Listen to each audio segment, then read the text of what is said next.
मुख्यमंत्री योगी आदित्यनाथ ने कानून व्यवस्था को लेकर बैठक की और सीएम योगी ने उपद्रवियों के खिलाफ कठोर कार्रवाई करने के लिए निर्देश दिए हैं और कहा है कि उपद्रवियों के पोस्टर को लगाकर सर्च ऑपरेशन चलाया जाएगा। सार्वजनिक संपत्तियों को नुकसान पहुंचे इसकी भरपाई करने के लिए उनसे ही वसूली की जाएगी और एक भी उपद्रवी को नहीं छोड़ा जाएगा।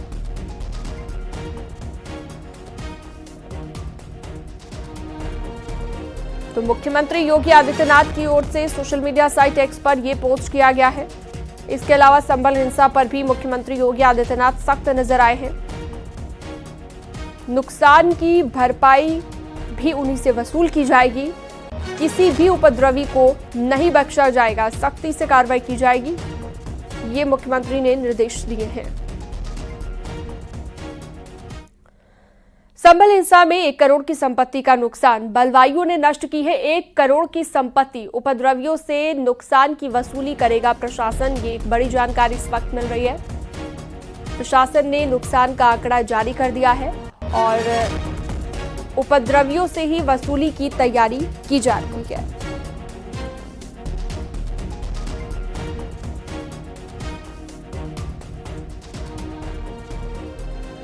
कानूनी तौर पर पूरे तरह से कार्रवाई की तैयारी कर ली गई है। उपद्रवियों से वसूली की जाएगी, इसकी तैयारी हो रही है।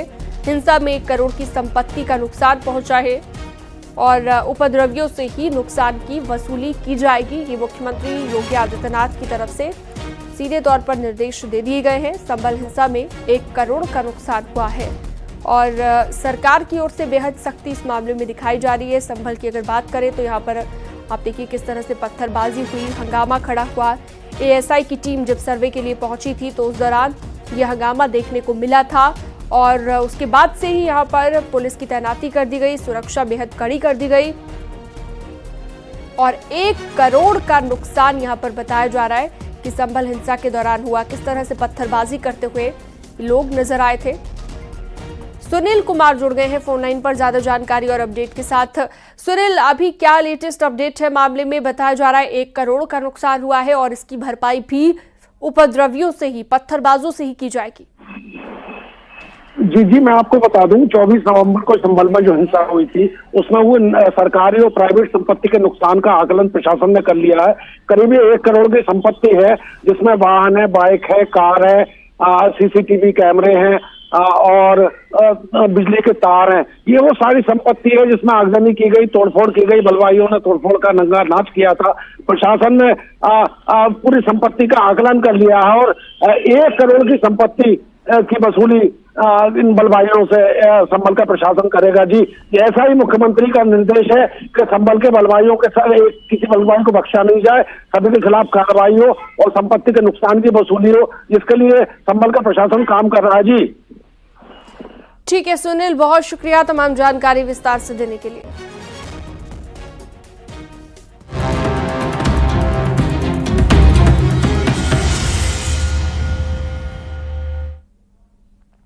अयोध्या में योगी आदित्यनाथ का एक और बड़ा बयान सामने आया है, जहां पर मुख्यमंत्री ने कहा है कि बांग्लादेश और संभल में जो हो रहा है उसका डीएनए एक ही है। ये भी मुख्यमंत्री ने कहा है। 500 साल पहले बाबर ने भी यही किया था, ये भी मुख्यमंत्री ने कहा है। बाबर के सिपह सालार ने अयोध्या में यही किया था और 500 साल पहले बाबर के सिपहला सार की तरफ से यही किया गया था, ये उन्होंने कहा है। मुख्यमंत्री योगी आदित्यनाथ का ये बड़ा बयान सामने आया। इन सब का डीएनए एक है, ये बड़ी बात कही गई है। दुश्मन बगल के देश में किस प्रकार का कृत्य कर रहे हैं, याद रखना। किसी को अगर गलतफहमी हो, 500 वर्ष पहले बाबर के एक सिपह सालार ने जो काम अयोध्या में किया था, जो काम संभल में किया था और जो काम आज बांग्लादेश के अंदर हो रहा है, तीनों की प्रकृति, तीनों का डीएनए एक जैसा है। गलतफहमी में मत रहना। अगर कोई ये मानता है कि वो बांग्लादेश में हो रहा है तो यहां भी बांटने वाले तत्व उनके लिए बेल्ट बंद करके खड़े हो रखे हैं, पहले से खड़े हैं, वे समाज के सामाजिक ताने बाने को छिन्न भिन्न कर रहे हैं। कानून व्यवस्था पर समीक्षा का असर लखनऊ और बुलंदशहर में नजर आया है, जहां पर सुबह सुबह पुलिस सड़कों पर दिखाई दी। कई इलाकों में हाई स्पीड बाइकिंग स्टंटबाजों की चेकिंग हुई और बुलंदशहर में डीएम और एसएसपी ने साफ सफाई और कानून व्यवस्था का जायजा लिया है। दो तस्वीरें आप देख रहे हैं लखनऊ और बुलंदशहर की, दोनों जगहों पर सख्ती बढ़ा दी गई है। सुबह सुबह पुलिस सड़कों पर नजर आई है।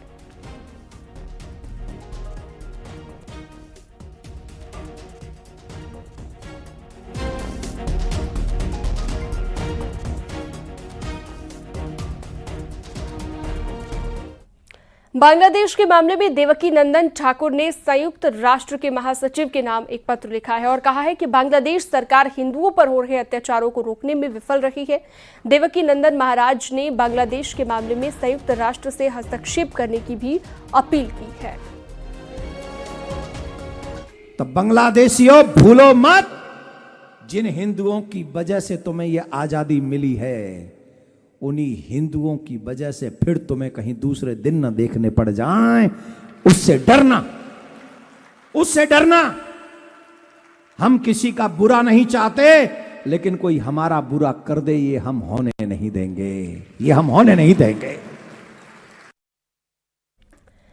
मध्य प्रदेश के शिवपुरी में बागेश्वर धाम के पीठाधीश धीरेन्द्र कृष्ण शास्त्री ने बयान दिया है। धीरेन्द्र शास्त्री शिवपुरी में भागवत कथा कर रहे थे और इस दौरान उन्होंने पत्रकारों से बातचीत करते हुए एक सवाल के जवाब में कहा कि बच्चों के कम होने से परिवार बिखर रहे हैं, इसलिए 3-4 बच्चे होने जरूरी हैं और अगर बच्चा एक हो लेकिन कट्टर हिंदू हो।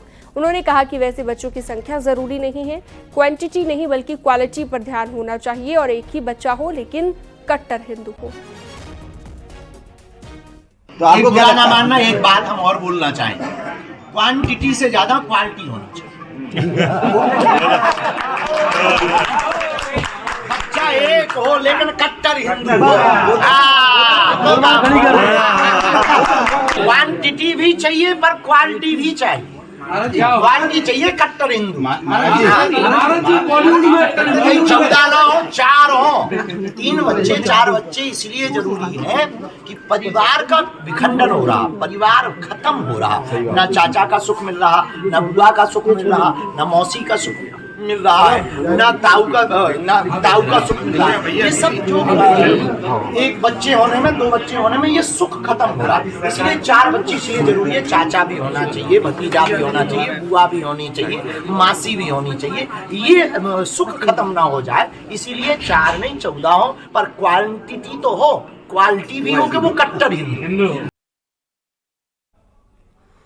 औरैया में गेहूं की बोरी चोरी कर बेचने के लिए ले जाए जा रखे चोरों को पुलिस ने गिरफ्तार कर लिया है। पुलिस ने गेहूं की बोरियों से लदा हुआ एक ट्रक बरामद किया है, जिसमें लाखों रुपए का गेहूं बेचने के लिए ले जाया जा रहा था। 22 नवंबर को 299 क्विंटल गेहूं लोड करके अलीगढ़ के लिए ट्रक ड्राइवर गया, लेकिन 23 नवंबर को पहुंचा नहीं।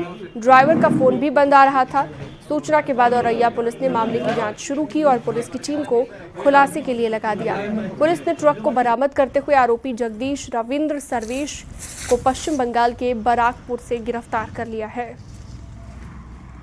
गाड़ी का नंबर UP 83 AT6985 है। तुरंत ही पुलिस द्वारा तहरीर पर मुकदमा अपराध संख्या 655/24 अंडर सेक्शन 303(2) ऑफ BNS पंजीकृत किया गया था और गाड़ी का बरामदगी और गाड़ी और माल का बरामदगी एवं अभियुक्त का गिरफ्तारी हेतु टीम से रवानगी किया गया है।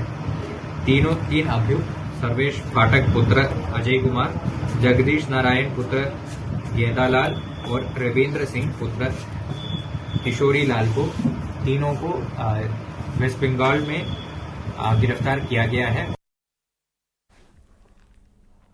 कानपुर देहात में सैकड़ों लोगों के जमा पैसे लेकर फर्जी बैंक फरार हो गया। जानकारी होने के बाद सैकड़ों लोगों ने पुलिस को शिकायत दर्ज कराई, पत्र देकर कार्रवाई करने की मांग की गई है।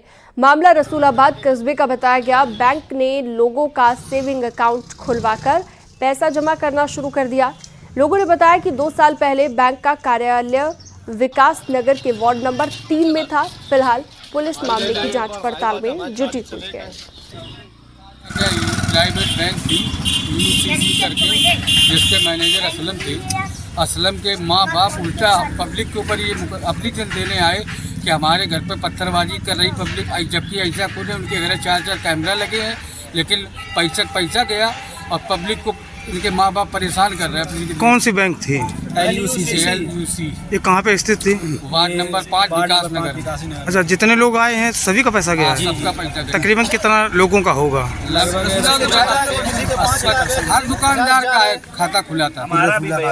पूरा तो शिकायत की तो क्या बता रहे अधिकारी? एप्लीकेशन दी है, कार्रवाई होगी, देखते क्या कार्रवाई।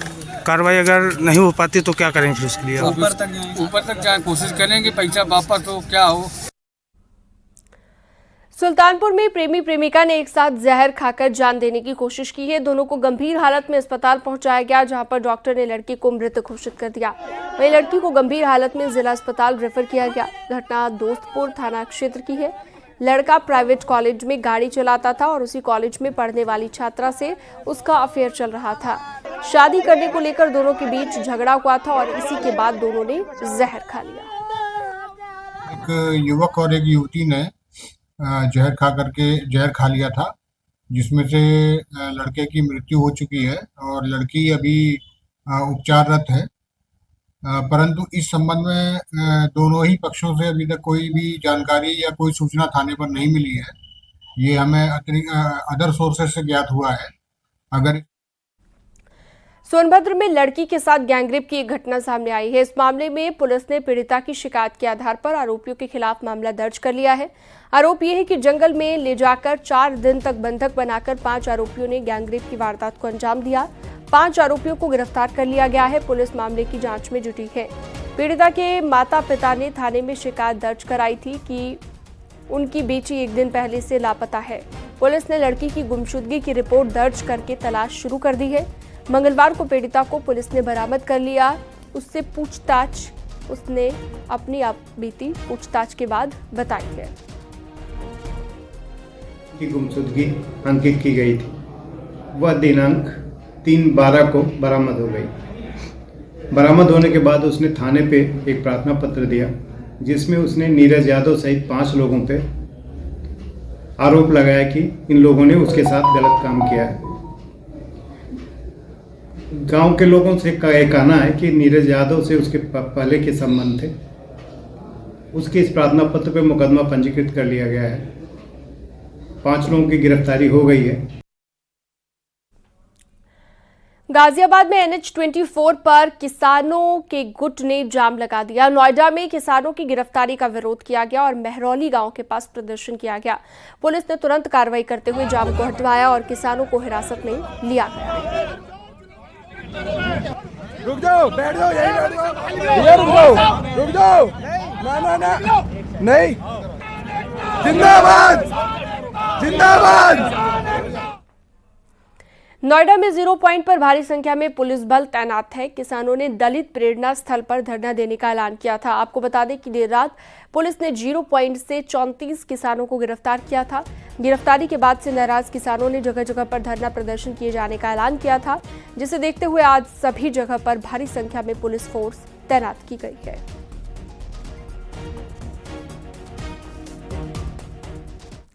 मैनपुरी में बाइक सवार लड़कों की सड़क हादसे में मौत हो गई। दोनों लड़के दवा लेकर वापस घर लौट रहे थे, तभी हादसे का शिकार हो गए। लड़कों की मौत से परिजनों में भी कोहराम मचा हुआ है। पुलिस ने शव को पोस्टमार्टम के लिए भेज दिया है। घटना बटरौली मोड़ की है। हमारे भाई साहब हैं, साले साहब। आपके साले हैं? ये कहाँ से कहाँ जा रहे थे? जरा वही दवा लेना आए थे भैया। अच्छा, दवा लेके कहाँ जा रहे थे? सीधे घर पे जा रहे थे, गिरोर होके सीधे महंगाई के लिए। अच्छा, काय से आए थे ये लोग? बाइक से। अच्छा, ये मरने वाले आपस में कौन है दोनों? दोनों साड़ू हैं भैया। ये ना पता एक्सीडेंट, वो अभी तक जाना पता लगा है भाई। तमिलनाडु के नीलगिरी में एक जंगली हाथी ने रात में गश्त कर रखी वन विभाग की टीम पर अटैक कर दिया। हाथी ने फॉरेस्ट टीम के वाहन के शीशे तोड़ डाले। हमले में वन विभाग के 2 कर्मचारी घायल हो गए। मामला नीलगिरी जिले के पंदलूर का बताया जा रहा है। घटना कल रात की बताई जा रही है। घटना का वीडियो वन विभाग की टीम ने मोबाइल फोन में कैद कर लिया है।